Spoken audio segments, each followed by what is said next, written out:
সামনে রাহুল গান্ধীর নেতৃত্বে ভারতবর্ষের নির্বাচনী ব্যবস্থায় যে মানুষের ভোট দেওয়ার অধিকারকে হরণ করার চেষ্টা করা হচ্ছে, তার প্রতিবাদে আজ সারা দেশ জুড়ে প্রতিবাদ হচ্ছে। সেই প্রতিবাদে কংগ্রেস মুর্শিদাবাদ জেলার পক্ষ থেকে অংশগ্রহণ করেছে। রাহুল গান্ধীর একটাই বক্তব্য যে প্রত্যেকটা মানুষের একটা ভোট, প্রত্যেকটা মানুষের একটা ভোটের অধিকারকে সুনিশ্চিত করতে হবে।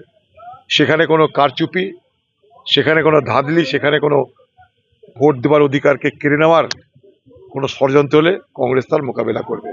পার্লামেন্টের মধ্যে করবে, পার্লামেন্টের বাইরে করবে, কোর্টে করবে, রাস্তা করবে, সর্বত্র করবে। চলো। আজকে অভয়া মোমবাতি মিছিল করছেন, যে অভয়ার প্রতিবাদ যেটা হচ্ছে, সেই প্রতিবাদে 1 বছরের হয়ে গেল, আজও সে বিচার পেল না। সেই বিচারের সমর্থনে আমরা অবশ্যই আছি।